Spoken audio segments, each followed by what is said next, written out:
तो नमस्कार। Chief justice of India justice D.Y.. Chandrachud साहब और उनकी बेंच ने जो आज एसबीआई को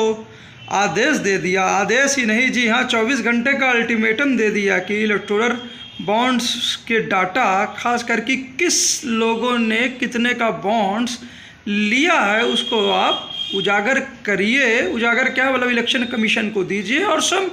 दूसरे ही आदेश में उन्होंने कह दिया कि 15 मार्च के 5 बजे तक आप इनको अपने वेबसाइट पे दीजिए इन पूरी जानकारी को। तो कहीं ना कहीं आज मुझे इलेक्टोरल रिफॉर्म्स के जन नायक जी हाँ पूर्व chief election commissioner TN. Session साहब की भूमिका में हमारे माननीय चीफ जस्टिस साहब मुझे दिखे। जी हाँ, चंडीगढ़ वाले फैसले में जब जैसे ही उन्होंने एक बहुत ही कुशल एडमिनिस्ट्रेटर ही नहीं बल्कि एक बहुत बड़े वकील की तरह पूरी चीज़ें अपने हाथ में सब कुछ ले ली और फैसला बदल दिया। मेयर का इलेक्शन तक जो था उसको कैंसिल ही उसको जो आम आदमी पार्टी के जो मेयर थे उनको रीइंस्टेट कर दिया। जो हमेशा लगता था कि जैसे कोर्ट की प्रक्रियाओं में चीज़ें फंस जाती हैं तो रिजल्ट बहुत दूर चला जाता है, जैसा कि महाराष्ट्र जजमेंट में दिख रहा था कि बहुत सारी इलीगलिटी होने के बावजूद भी आज भी चीज़ें चल रही है, लेकिन वहाँ पर ऐसा वो भी कमी उन्होंने पूरी कर दी थी। तो आज इलेक्टोरल रिफॉर्म्स के जननायक के रूप में भारत के मुख्य न्यायाधीश साहब मुझे दिखे। ये फैसला इसलिए भी अहम है क्योंकि इलेक्शंस होने वाले हैं और जनता को ये सूचनाएं जानने का हक है जिस पे वो अपने इन्फॉर्म डिसीजन मेकिंग से अपना वोट दे सके, अपना वोट वो कास्ट कर सके। दूसरा जो सबसे अहम मुद्दा ये होता है कि जब इलेक्टोरल फंडिंग पे ये रिफॉर्म आया है और चीज़ें अनकॉन्स्टिट्यूशनल हो गई और ये स्कीम स्वयं मोदी गवर्नमेंट की थी, तो अब नैतिकता के तकाजे से कहाँ अब ये समझ में नहीं आता है। खासकर मुझे कि इस समय मैं मोदी जी की बहुत इज्जत करता हूँ और बहुत ब्रेव उन्हें मानता हूँ, उनके कार्यों को भी बहुत जगह मैं एडमायर भी करता हूँ सब कुछ, लेकिन नैतिकता तो यही कहती है कि जब फंडिंग के मामले में जो आपके डिसीजन है जब उस पर कंटेम्प्ट की नौबत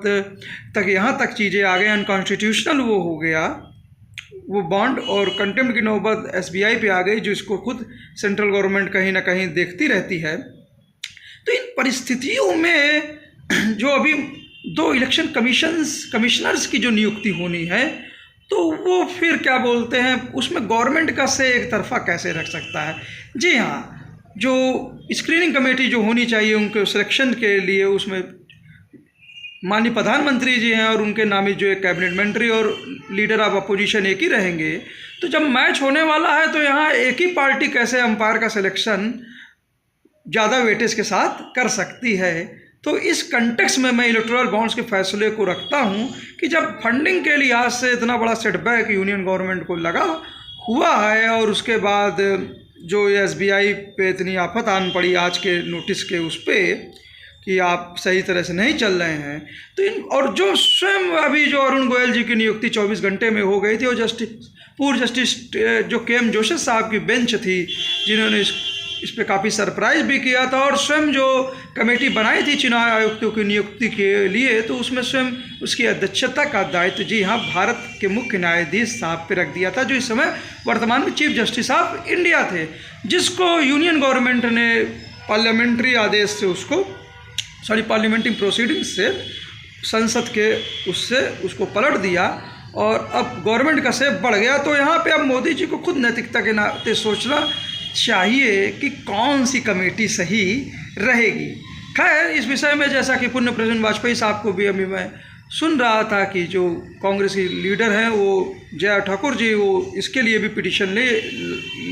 के लिए गए हुई हैं। और सीधा मैं तो कहता हूं कि जनता का इलेक्शन है, पक्ष विपक्ष सबके लिए जो भी अंपायर चुना जाए तो उसमें सिलेक्शन में वो सबसे जो बैलेंस चीज़ अगर कोई कर सकता है तो वो भारत के मुख्य न्यायाधीश साहब ही है,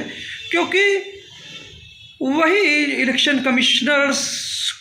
और उनके अध्यक्षता में ही बाकी जो प्रधानमंत्री जी हमारे हैं और लीडर ऑफ अपोजिशन है वो बैलेंस रूप में सही निर्णय ले पाएंगे जिस पे जनता का पूरा विश्वास रहेगा और वास्तव में जो चुनी हुई सरकार रहेगी फिर वो पूरी जो प्रक्रिया होने वाली है उस पर जनता का विश्वास जागेगा। ये दूसरा चीज़ जो मैं देख रहा हूँ तीसरा चीज़ एकदम इसी से रिलेटेड है, चूँकि अब रिफॉर्म्स की मुद्रा में भारत के मुख्य न्यायाधीश साहब पूरा मुझे दिख रहे हैं अपने लेवल पे, क्योंकि जब कभी कभी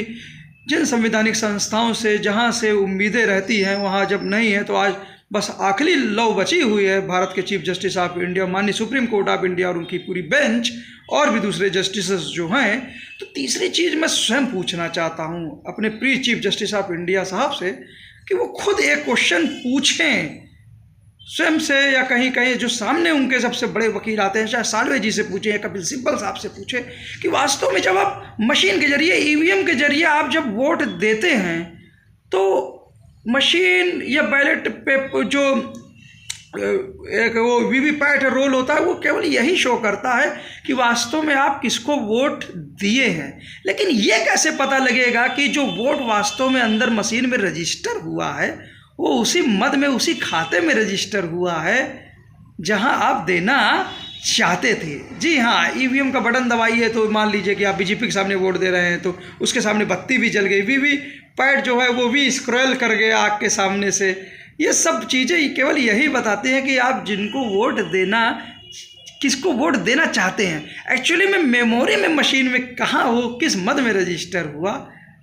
ये क्या जिन्होंने वोट दिया है स्वयं से भी पूछना चाहिए, क्या वो इसके विषय में आप पता है एग्जैक्टली। तो एक तीसरा रिफॉर्म्स की यहाँ की भी ज़रूरत है। इसके लिए एक पोस्ट, एक आग्रह, एक प्ली भी पहले सोशल मीडिया पे मैंने बनाई थी। मैं किसी के पक्ष और विपक्ष की बात नहीं कर रहा हूँ, मैं सिर्फ और सिर्फ जो न्याय के दरवाज़ों पे आज जो गरिमा सुप्रीम कोर्ट की फिर से उभर के सामने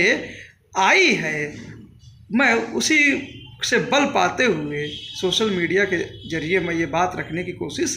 कर रहा हूँ। चौथा मुद्दा जो थोड़ा सा साइडली अनकनेक्टेड है, इलेक्शंस के बाद का था, जो उद्धव ठाकरे जी वाला मैटर था महाराष्ट्र वाला। तो वहाँ पे भी प्रक्रियाएं काफ़ी लंबी खिंच गई, लेकिन जब जो बेंच का जजमेंट था कि लेजिस्लेटिव पार्टी जो सदन में होती है या जो पार्टी की पूरी ऑर्गेनाइजेशन जो होती है पार्टी का, वो तो उनमें कौन किसको वरीयता देनी है, ये क्वेश्चन भी, इस पर भी दलीलें चल रही थी। कपिल सिब्बल साहब, अभिषेक मनु सिंघवी साहब एक तरफ, तो दूसरी तरफ जो वरिष्ठ अधिवक्ता हैं साल्वे जी वो थे, जैसा कि आज वो भी थे आज की सुनवाई में। तो एक है, और अंतिम में जो ये जनमत किसी पार्टी को जनता देती है और पता लगता है बीच रास्ते विधायक इधर उधर क्रॉस वेटिंग करने लगते हैं, तो वो फैसला भी बहुत ऐतिहासिक माननीय चीफ जस्टिस साहब का था। तो इन सारे फैसलों को देखते हुए एक नई आस भारत की डेमोक्रेसी के लिए, जी हाँ, जो हमारे संविधान का गारंटर है सुप्रीम कोर्ट ऑफ इंडिया, आज वो स्टैंड होता मुझे दिखता है। कुछ कमी जैसे दिखती है कि किसने किसको वोट दिया, मिलान इत्यादि की जो जजमेंट आज आया हुआ है, तो भाई कुछ चीज़ें रहने दीजिए, एग्जैक्टली सब कुछ एक ही बार में। जी हाँ, पहले तो ये क्लियर हो जाएगा कि किस पार्टी ने कितने के बॉन्ड्स लिए, कब लिए, ये जब इंफॉर्मेशन आ गई। तो दूसरी इंफॉर्मेशन तो आपको पता है ना, दूसरी इंफॉर्मेशन तो ये पता है कि किस पार्टी को कितने परसेंटेज ऑफ टोटल फंडिंग गई है। तो एक अंदाज़ा तो लग ही सकता है कि ज़्यादातर जो बड़े बड़े कॉरपोरेट्स हैं वो ज़्यादातर किसको पैसा दे रहे हैं, और कौन कौन से वो बड़े कॉरपोरेट्स हैं जो इन फंडिंग्स में ज़रूरत से ज़्यादा इन्वॉल्व हैं, और क्या उनके प्रति ज़्यादा टेंडरिंग, उनके प्रति ज़्यादा ठेके इत्यादि। ये सब भी तो मिलान पत्रकारों को, वरिष्ठ पत्रकारों को, शीतल पी सिंह साहब हों या आशुतोष कुमार जी हों या सत्य हिंदी वरिष्ठ पत्रकार श्रवण गर्ग साहब हो, या जी फाइल्स के अनिल त्यागी जी हों, या रवीश कुमार जी, अभिषेक शर्मा जी, ये सब लोग करते रहे, या न्यूज़ लॉन्ड्री की जो रिपोर्ट्स है और जो इन्वेस्टिगेटिव जर्नलिस्ट हैं जिनका नाम भी मुझे कायदे से याद नहीं रहता, लेकिन सबसे ज़रूरी काम कर रहे होते हैं, जैसे कि अभी कि कहाँ कहाँ छापे और कैसे कैसे चंदा इत्यादि बढ़ने की रिपोर्ट थी। तो ये डेमोक्रेसी में राइट्स है कि लोग खुल के बोलें और पत्रकार खुल के अपनी बात रखें, और सरकार सबकी बात सुने, पक्ष की भी और विपक्ष की भी। तो ये चीज़ें समझने की आवश्यकता मुझे जान पड़ती है। तो एक तरफ मोदी जी अपने विकास पथ के साथ इलेक्शंस में जाएंगे, तो दूसरी ओर राहुल गांधी जी जो न्याय की बात करते हैं कि कौन लोग छूट गए हैं, जस्टिस इत्यादि की, वो भी पक्ष होगा। लेकिन सबसे अहम जो रोल होता है वो इंस्टीट्यूशंस का होता है, और जब तक ये इंस्टीट्यूशंस पूरे फ्री फंक्शनिंग के साथ इलेक्शंस के हर एक प्रोसेस को एकदम इंडिपेंडेंस वे में नहीं करेंगे तब तक उम्मीदें ज़्यादा फिर बनती नहीं है, कॉन्फिडेंस फिर वोट देने वालों को उतना रहता नहीं है। इस एवज में भारत के मुख्य न्यायाधीश साहब को आज मैं बहुत सारे रोल्स में, जब मैं पूरा स्टडी देखता हूँ तो हर रोल्स में मैं देखता हूँ। जी हाँ, मणिपुर के ही किस्से पे जब उन्होंने कमेटियाँ बना दी और क्रॉस कमेटियाँ बना दी, अलग अलग कमेटियाँ गठित कर दी, रिलीफ वाली भी बना दी, तो सब कुछ चीज़ें मुझे याद आने लगती हैं कि एडमिनिस्ट्रेटर हो या उनका वकील के तौर पे बहुत बड़ा अनुभव हो या उनकी जजमेंट में जो फिलोसफिकल थाट्स होते हैं, जो लेक्चर्स के रूप में प्रोफेसर साहब मुझे वो दिखने लगते हैं। आज जननायक जी हाँ TN शेषन जी की याद उन्होंने मुझे दिला दी। उम्मीद है ये एपिसोड आप लोगों को पसंद आया होगा। आने वाले दिन बहुत ही बैलेंस हो गए, सबके लिए अच्छे होंगे, इलेक्शंस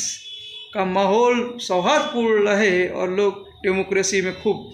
वोट अपने इन्फॉर्म डिसीजन मेकिंग से करें। यही तो वास्तव में इलेक्टोरल डेमोक्रेसी की पहला स्टेप जो है वो सबसे फेयर वे में चलता रहे और भारत का कॉन्स्टिट्यूशन, भारत की डेमोक्रेसी